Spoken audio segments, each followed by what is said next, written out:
so that y'all could see. Let me back it up a little bit. Saying that I have no service. And then I got that scam likely call. Those are the calls that Donald Trump be making to people to check and see if their phone lines work. And this is the home number that I called. And now my phone says no service. So I'm about to handle my phone business so that everything can be back on, because there's no reason why I shouldn't have phone service. My phone bill is paid all the way to November, and I have a prepaid line, so this is unacceptable. I'm making sure that I take footage of this and also put it on my YouTube page as well, because I am being forced to silence, and people are making all kind of threats on my Google voicemail accounts. Yeah, Google voice numbers aren't the same as regular landline, phone line, cell numbers. And people that know that are trying to take advantage by making all kind of threats. In fact, let's show them, because I'm on live. And so unless you watching my lives, you'd have to watch my live to know. Somebody from a 619 number is pretending to be a detective from LAPD. They can't even spell Anderson correct. They couldn't even spell my name correct. And this is the same game that comedian Carmen Barton, tried to pull back in 2008 when I was about to beat her fat ass, over a gig with Tony Rock. Tony was being friendly with me. I wasn't interested in Tony sexually or any of those type of things. Tony honestly was just cool people is what happened. Chris Rock was one of my favorite comedians at one point. And I honestly got to rub shoulders with Chris a couple times as a grinding comedian. And truth be told with you, Chris wasn't pleasant. I'm going to just keep it 1,000. Chris wasn't pleasant. Chris wasn't sociable, personable, nothing. Chris was kind of standoffish. I respected that because he has the right to be however he wants to be. Just because he was one of my favorite comedians doesn't mean that he has to be all happy-go-lucky, joy, because I'm around. You see what I'm saying?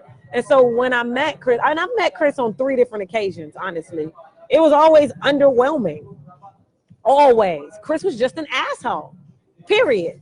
I'm going to just be real. His brother Tony, though, was cool. Tony was a party guy. Tony was social. Tony was somebody who really, he loves the grind of comedy. He just loves the shit.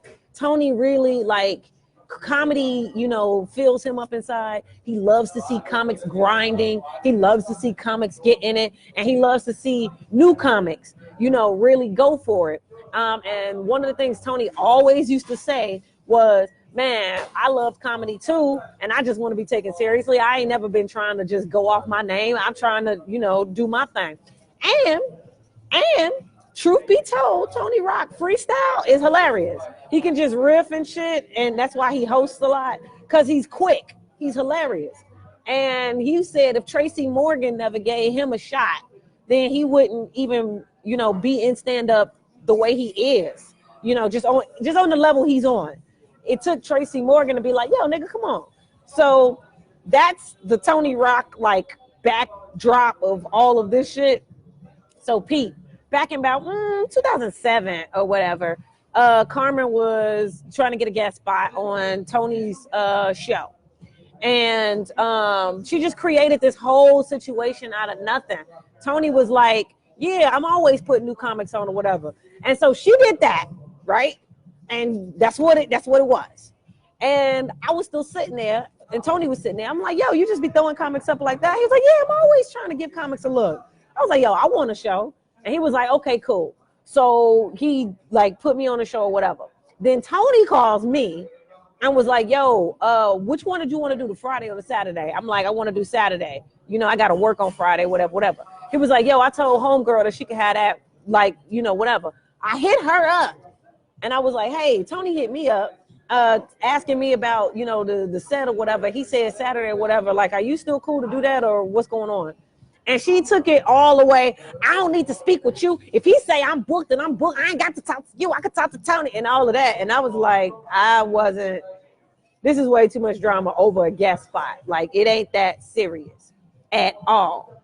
So then she comes and starts making all kind of threats. She shows up to the improv. She embarrasses herself. She brings her mama. She was saying, "Oh, I got an agent, and this person coming to see me. They coming to see me because I'm doing big things." The show comes, wasn't no agent, wasn't no nobody. It was her and her mama. Her and Tony end up arguing in the motherfucking dressing room for like 2 hours or whatever. And he was like, "Yo, bitch, whatever you want to do, you could do it, but get away from me. Like, you ain't gonna never, like, we don't rock with each other no more. We ain't gonna never work together again." And then Tony was like, "Man, your girl is tripping. What up?" And so she was like, "Yeah, well, do whatever you want to do. You just doing that because you want to fuck her. This was Carmen. You just doing that because you want to fuck her. Because you want to fuck her. Bitch, just because you feel unattractive does not mean people giving me opportunities means that they want to fuck me. Period. I'm attractive. I think I'm very cute. But I'm not cute to everybody. Period. There's some people that look at me and be like, okay. Like, just like people was looking at you and made you feel ugly. So ugly that you had to hate on another woman. But that's like old beef. That's like shit that, like, you know, they hit me with it with like, and like the Matrix, I did like that and it went like that. And I know for a fact it still bothers her because she went out and bought an ass and did all this other stuff, and that's great, God bless. But Dwight, the one who was like the one who wanted to be my manager super bad, who was the one that I accused of sexual harassment, was Tony's right hand. And always went everywhere with Tony. And Tony is the celebrity. Tony is the one that got the Rock last name. Tony is the cool one, not Dwight. But Dwight always hung with Tony and was getting love and pussy off of his fame, off his love. Because that's how niggas do. Because that's that low life, you know. People was trying to do that same stuff with Rail. People was trying to do that same stuff with that's what people, there's a gang of people hanging around Fifth trying to do that shit. Just trying to get the love. Because I'm with so-and-so. Dwight was one of them dudes. And he couldn't get what he wanted from me. And like all of these niggas are in cahoots together. They got Kevin Hart. They got all these motherfuckers together. And, you know, God bless. And everybody is loyal to their little alignments and their friends and all of this other shit. But y'all gonna stay the fuck out my phone and the fuck out my life. Like this shit here. And what reminded me of this is because her and Grady got together and did this shit to me back in 2007. And it happened so long ago and that I didn't care. Like, you know what I'm saying? Like when it happened in the moment, I was like, what the fuck are they on? You know? And then, you know, I talked to my best friend about it. So she knows about this. So she knows all about this. So me and her don't fuck with each other and we've parted ways. So she could totally befriended them and all of this because she's trying to save her ass because she probably getting sued.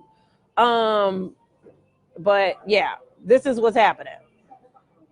And we're watching you. Donald Trump has sent us a mission to gather your information and da-da-da-da. Which there is some truth to that. Because I know things about him that I wouldn't possibly know if I didn't have extrasensory abilities.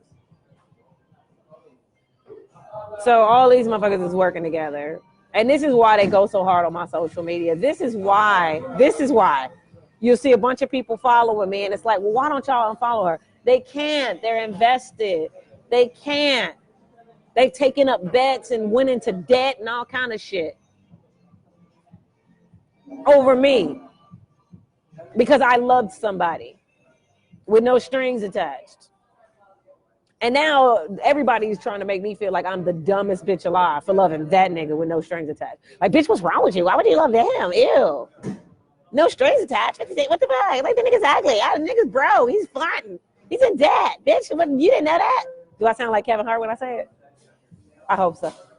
You ain't know that? Anyway, so this is what's happening. And it's a gang of people trying to get, these are my Google things. So for the people that was like, I thought you said you changed your phone number. Yeah, I got a phone line with a phone provider, a cell phone provider. And these are the text messages, the endless text messages that people were sending and threatening me with via Google Voice.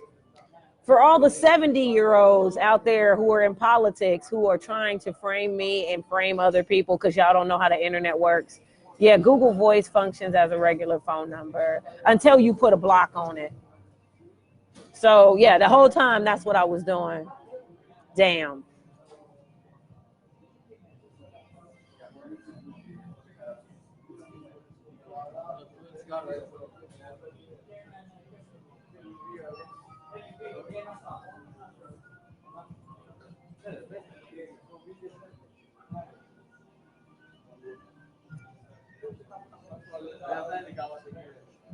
Yeah, so what you on Vegas? So what you on? Seeing you in Vegas was trying to holler, but you seem occupied and lying about what Fifth gonna do or what Fifth did. Stop lying to yourself and get mental health. You see me in Vegas and you're texting me. You see me in Vegas and you're texting me. I didn't give you my number, but okay. What he can do, what he want with a woman that can do stuff herself, got a restraining order. How? I don't know him, right? I don't even live in the same city. You got to live in the same city to get restraining orders on people. But person from an 870 number doing all this. I was just about to post a video that I made in the Apple store about cutting it off and just letting it go because I just want to be happy and live my own life. But be safe and know it's not a threat. You need to save your money wisely and stop buying Starbucks like you live there or something. You need to save your money wisely and stop buying Starbucks like you live. Yeah, but when I sit in places like this and work on my stuff, I was getting sabotaged. But I need to save my money. I was saving my money. Why everybody worry about my money? Who the fuck are you? This is me. Who the fuck are you? I didn't give this number out. Let's bag up so we can. This is the first time in a long time Facebook don't want to mess up the call. Who the fuck are you? I didn't give this number out. How did you get it? Who the fuck do you work for? Fuck off. Get out my phone. You put it on Instagram. I don't have an Instagram no more. Not my fault if Fifth don't want you, but have a nice babe. Run an Instagram and tell that. I ain't put a number on Instagram in a long time, and that account got snatched. So you kept my number from an account that got snatched?